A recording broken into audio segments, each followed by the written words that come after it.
When you arrive in London, one of the most important tasks you need to complete is obtaining a working cell phone. With the advancement in technology over the last few years, this has made this task a lot more difficult.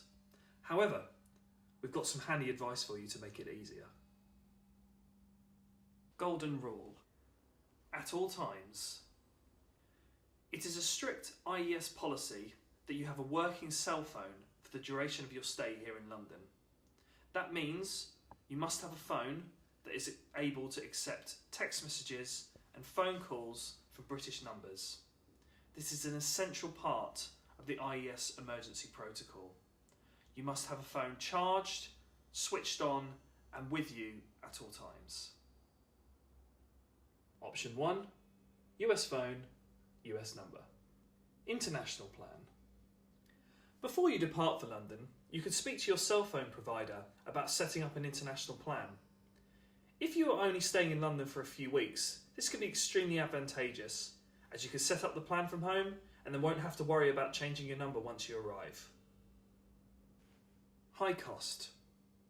However, if you're in the UK more than 3 weeks, this can become very expensive, as international plans generally charge considerably more than UK networks for calls and texts to UK numbers. Social. One final thing to consider if you're thinking about setting up an international plan. Often, it is free to communicate with other UK numbers if you're on the same network. Option 2. US phone, UK number. SIM only. If you decide that an international plan is too expensive, but would still like to use the phone you have, then you can purchase a SIM card from the UK as soon as you arrive. If you choose this option, we highly recommend that you buy a pay-as-you-go SIM, which you can top up when you need to, rather than signing up to a contract plan. Cost effective. This option is advantageous, as you only pay for what you use. It's also important to note that in the UK, you do not pay for anything that's incoming, it's only outgoing what you pay for. We also recommend that you do not set up an international plan on your SIM card. Due to the free Wi-Fi in the residence hall, you can Skype and FaceTime with family and friends back home very easily.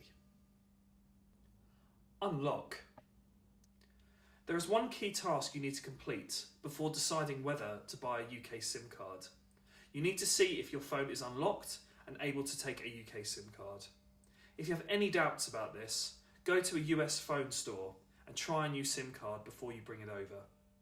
It is worth noting that if you try and unlock your phone while in the UK, it will nullify the warranty back home. Option 3. UK phone, UK number. Low cost.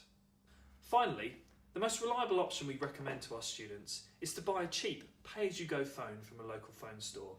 This will mean you have a fully functioning UK phone at a low cost.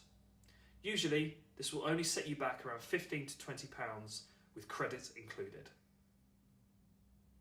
Free incoming calls, texts.